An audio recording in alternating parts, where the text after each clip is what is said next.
What's up, everybody? Welcome back to another episode of Collector's Thoughts. Today, I am kind of quickly talking about my weekend. I had a hell of a time this weekend. It was a lot of fun. I was able to not only spend time with the family and go to Monster Jam and have a great time with Monster Jam, but I was also able to sit down and watch two very anticipated movies for me personally because I have not had the chance to watch these. I finally did, and I would just love to be able to go over my thoughts on these and also get your opinion on them too. So that's what's coming up on this episode of Collector's Thought.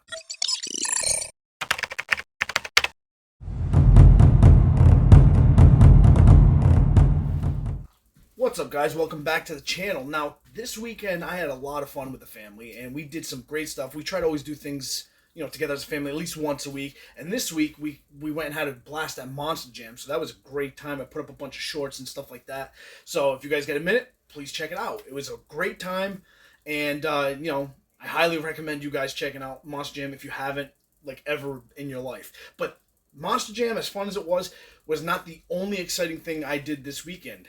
I was actually able to finally sit down and finally watch two movies that I've been waiting to watch. I've been dying to watch. Spiderman, No Way Home. Watched that one finally. It took way too long, but I finally sat down and watched that. And The Batman. So we're going to talk really quick about these two titles. So I'm going to start off with Spider-Man since that's the one that I actually saw first. And let me tell you something, guys. This Spider-Man movie, this was actually a lot of fun, man. I mean, is it the best Spider-Man movie ever made? I don't know. Maybe, maybe not. I don't know. I thought it was great, though. I loved how they put all three Spider-Mans together from different universes. I loved how they had little inside jokes and they kind of played up to, for example, Andrew Garfield saying that he was the third Peter Parker. I mean, little nods like that really made like me, who's a big Spider-Man fan, smile and kind of laugh out loud. Seeing all the villains together, really cool. Another thing they did, they know how much people complained about the Green Goblin's helmet. So what do they do in this movie? They broke the helmet early on in the movie. So little things like that were really cool. I really liked what they did with it, and I enjoyed that they had Doctor Strange in it and all that stuff. The movie was a blast. It was a lot of fun. Like I said, I had to wait for the hype to die down. I did know about some of the specials, a surprise that were in it because, I mean, let's be honest, if you wait to watch a movie, you're probably going to get some spoilers. But you know what? I didn't care. I was excited when I heard about it. And I was excited again when I actually sat down and watched the movie for the first time and actually got to experience it. I thought it was a great movie, a lot of action, some comedy in it. I liked how they put all the Spider-Mans and all the villains together from different universes. I really like how they explained everything too. They didn't just throw it together and just here you go. They kind of have a nice little story to it too. So I really like that. But yeah, man, that was a great movie in my opinion. And I'm gonna probably touch more on this one in another segment at a later date. I plan on going through the Spider-Man movies and which one's my favorite Peter Parker and stuff like that. So I'm gonna save that more for that section, if you will, because in that section it's going to be like what I did previously on Collector's Thoughts with Real Batman. We did a breakdown on our favorite Batmans and the different Batman movies and stuff like that. So I'm going to do something like that with my favorite character, which is Spider-Man, which I haven't done yet and I've been wanting to do. And I feel like it's very fitting to now that I finally watched the third movie, to finally put that into effect and actually talk about the Spider-Man movies, which ones are my favorite, which ones probably didn't live up to the hype, and which suits and all that stuff are my favorite.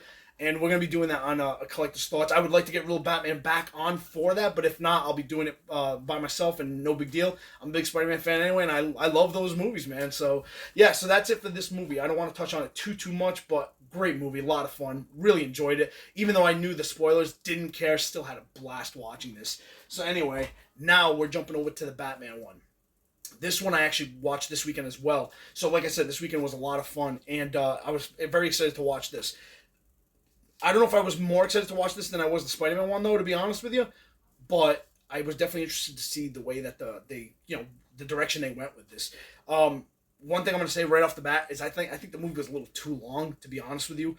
Once you start getting to that that 3-hour mark, you kind of start to lose me a little bit. So I think the movie was a little too long. Not bad, but a little too long. I really liked what they did with Batman as far as making him they focused more on like the detective aspect of it. I really liked it. That was interesting and different from previous Batman movies. And I like how you can kind of see that he was actually welcomed onto the crime scene by some police officers, but others didn't want him around. They didn't like him. They kind of just like almost like pretend he wasn't there type of thing. So I like that like balance between the is it acceptable? Is it not acceptable? That was cool. I liked how he also used a lot more like trying to solve the case with like the Riddler. I thought that was a nice touch. I liked how the Penguin was in the movie, but he wasn't really like a main villain focus. You know what I mean? Like he was in the movie, he was a big part of the story and all that, but he wasn't just like another villain thrown in. He actually was kind of more of like a side character, and I think he looked awesome. Like I would have never guessed that Colin Farrell. I would have never. It does not look like Colin Farrell. So great makeup on that. So speaking of the makeups, let's just dive right into it. The Batman costume. It was all right. I mean, I didn't hate it. I didn't love it either. Honestly, I kind of got the vibe with that Batman costume that it kind of feels like when you wear, like almost like when you're a child and you wear your father's clothes. You know what I mean? Like it's kind of like it was a little too big for the actor, but I don't know, man. Like it didn't look bad, but I'm just saying, like even when he was like walking, it kind of seemed like the boots were a little too big for him, and the costume seemed like it was a little too big for the actor. Now, some people say that the actor is not really a big dude. Now, as far as height goes, I know muscle. They're talking about muscle, but height goes, he is one of the taller guys. He's actually taller than Keaton was as Batman. I think Keaton is 5'9" in real life, and Christian Bale I think is 6 or 6'1", and I think this guy Patterson is actually 6'1", 6'2". So he's actually one of the taller Batmans, but he's not as built as the other guys. And the other guys, their costumes were way more tight to their bodies, and I think that plays an aspect, like that kind of plays an effect on it. Because, like I said, when you see Batman on screen, he does not look bad at all. I did not think the costume looked bad, but one thing I kept thinking, especially when he was walking, was I got that feeling like it's too big for him. Like he's wearing somebody else's outfit. You know what I mean? So I don't know. Maybe that's just me, but I just want to put that out there. I'm not a huge fan of the cowl. I didn't really like it that much. It seemed a little weird for me. And that's it as far as. Oh, and I didn't really like the Batmobile. I'm gonna be straight up honest. It wasn't bad. It wasn't terrible. I just didn't really care for it too much personally. Now, as far as Robert Pattinson himself, I thought he did fine. I actually didn't hate it. I was very skeptical of him, but I did not hate him as Bruce Wayne or as Batman.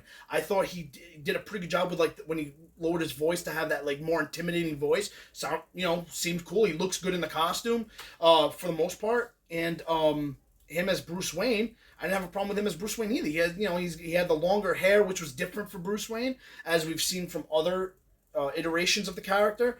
But it still wasn't bad. It was just a different look for him. And let's be honest, for nowadays standards, it might have actually been pretty accurate. I mean, he fit that mold pretty well with the longer hair and stuff like that. So yeah, I didn't really, I don't know. I thought he did pretty well as Bruce Wayne and as Batman. Now jumping over to some of the other characters, like I said, Colin Farrell was awesome as the Penguin. Alfred, I thought he was pretty good. He's a good actor too. I've seen him in other stuff. Pretty cool. Catwoman was awesome. No problems with Catwoman either. I thought she was kind of cool. Costume, it left a little bit to be desired, to be honest with you. I didn't really like the whole like the half hood thing. I didn't really care for that too much. But I mean, she was a good actress. She did really good, in my opinion. I thought she played a very good Selena Kyle. The guy that played the Riddler, I really liked him. I thought he was pretty good as the Riddler. He was a more creepy Riddler, and I really liked that. So he was completely night and day compared to the Jim Carrey Riddler that we got earlier on from the older Batman movies. He's a completely different version, darker version. I liked his character a lot. I did not like the costume, and that's the trend that I seem to find with this movie, was that I really enjoyed a lot of the characters and a lot of the way that they portrayed people and stuff, but I didn't care for the costumes all that much. That was one of my bigger issues, I guess, was the costumes. I didn't care for Batman's costume all that much. I didn't hate it, I didn't care for it. Same thing with Catwoman. Didn't hate it, didn't care for it. The Riddler, I didn't really like his costume either. It was a little bit. I mean, it's cool. I understand what they were going with it, and I like that they, you know, changed it up a little to cover his face stuff and kind of made it more like a murder mystery type of story, which that I'm fine with. But the actor did such, in my opinion, did such a good job, and the costume kind of was a bummer. Like honestly, when the trailer first came out for this movie, I thought that was Hush. I thought that's who they were trying to show. So maybe that's just on me. Maybe that's my fault. I don't know. But I just didn't care for the costumes too much in this story or the Batmobile. That seemed to be the trend the whole time I was watching this movie. I thought the story was good. I thought the action was pretty good. The only thing is though, at the end of the movie, there was a lot of over the top action. I don't want to. I'm gonna try not to spoil anything, but there was a lot of over the top action. And at the time when I was watching it, I was kind of like, oh, this is too much, you know what I mean? But then when you stop and think about it, it's like when you look at like the Batman comics and you look at a lot of the other movies that they went with, especially the bigger budget stuff, it made sense. I mean, it was kind of like something that would typically happen in a Batman style movie, where it would be, it would be more than one danger that's happening. He solves one thing only to find out that there's a second plan in place for it. And then he has to now solve that. I like how he was kind of starting to earn the trust of the people. And I like how in the beginning of the movie he kind of had one agenda, and then at the end he realizes that he has to be more than just vengeance. He can't just be vengeance. He has to actually be like a symbol of hope for the people in Gotham. So yeah, so my opinion on this movie was I liked it. I was not disappointed. Once again, I kind of let some of the hype die down before I jumped into it because I don't like to follow what other people are telling me, because that will sometimes influence you one way or another. So I waited a few months, picked it up, watched it with my wife, and it was good, man. Like I said, I think it was just a little too long, but I really liked how they took it in a different way and made it like a murder mystery style. Like who done it, who's the Riddler, what's his next move. I really enjoyed that, man. I really did. Like I said, my only complaints was I didn't really care for the costumes that much, and the movie was a little too long. That's it. Now, as far as ranking it, the reason why I'm ranking is because, like I said on a previous episode, on one of the previous episodes of Collector's Thoughts, we ranked all the Batman movies and the costumes and stuff like that. As far as the costume goes, it's definitely down at the bottom, in my opinion. I don't care for it as much as like the Ben Affleck Batman or the Keaton Batman or even the Christian Bale Batman. I think it's below those, but I do like it better than the George Clooney Batman. I like it better than the Val Kilmer Batman. I like it better than the the classic 66 Batman too. So it's like middle of the pack. It doesn't stand out as amazing. Nothing really too memorable about it, but it's also not horrible and memorable for the wrong reasons, like Batman and his nipples. So it's not that bad. Batmobile, it's to me the worst one. I don't like the Batmobile at all. I think it's the bottom tier Batmobile. I prefer the other ones over this one. Personal preference, of course. All of this is personal preference. So, obviously it is what it is. So let me see what else we got. Catwoman. I like this Catwoman. I think she's another one, middle of the pack. Like, I don't think she's the worst Catwoman, but in my opinion, I kind of like what Anne Hathaway did in the Dark Knight trilogy. That Catwoman, I kind of like that one a little bit more. But this one wasn't bad either. This one was pretty cool too. She did a good job. The actress did a really good job. So not bad either. The Penguin, very cool Penguin. Different style Penguin than Danny DeVito's Penguin. I can't pick one over the other. Danny DeVito's Penguin is more legitly like monstrous, whereas this one is more like mobster. Kind of reminds me of like the Arkham series, if you will. That's the kind of Penguin that he follows. So he's more of like a real life grounded, like character in reality, whereas the Danny DeVito Penguin was more like comic booky and stuff. So that's why I can't even put them in the same category. Same thing with the Riddler. I can't put them in the same category because they're different. You know what I mean? You can't. It's hard to put them and face them against each other, even though they are the same character, but they're clearly taken in different realities. One is more towards the comic book reality, or fiction, whatever way you want to call it, and the other one's more in like our nowadays reality. Now, me personally, I actually like the Riddler in this movie better. I think I think I like that Riddler better. Darker, scarier, creepier, smart with all the puzzles and stuff. Like really cool, really fun. Um, the Jim Carrey Riddler was just more of like a knee slapper kind of joking around, fun time. Which is fine if that's what you're into. I tend to favor more of the darker characters and the creepiness and stuff like that. So this Riddler definitely, to me, was more up my alley. I think that's it, guys. I mean, I don't want to make this video too long. I would love to hear your thoughts down in the comment section down below. Is there anything I missed that you think I should touch up on? Is there anything that maybe you thought? Like, what did you think of the movie? What did you think of the Spider-Man movie? You know what I'm saying? Let me know what you guys thought of these movies. Like, did you like these? Did you think they sucked? Did you, were they as bad as people were saying? Were they as good as people were saying? Let me know down in the comment section down below. I would love to hear from you guys. I'd love to hear what you guys think and love to hear your opinions about these two films. Because me personally, like I said, I watched these two and then had Monster Jam this weekend. So I had a pretty fun weekend, man. After work, watching two really good films that I was able to just sit back, relax, and enjoy. And they weren't that bad. They were pretty good. I actually really liked them. This one, I personally, I might be speaking a little bit of favoritism. This one's definitely a little bit higher on the ranks than this one.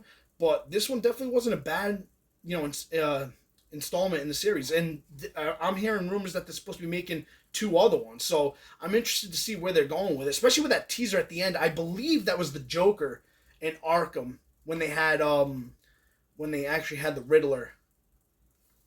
Spoilers, by the way. But I think that was the Joker at the end. So it'd be interesting to see. Are we going to see another Joker, or are we going to see a different villain? Be cool to see. So, and then yeah, so that's it, guys. Two awesome movies. This is what I just wanted to touch up on and talk about a little bit on collector's thoughts, and just kind of let you guys know that I had a fun weekend. I'd love to hear about your weekend, and I'd love to hear your opinion on these two movies, guys. So stay safe out there, guys. I'll catch you guys on the next one. Take care.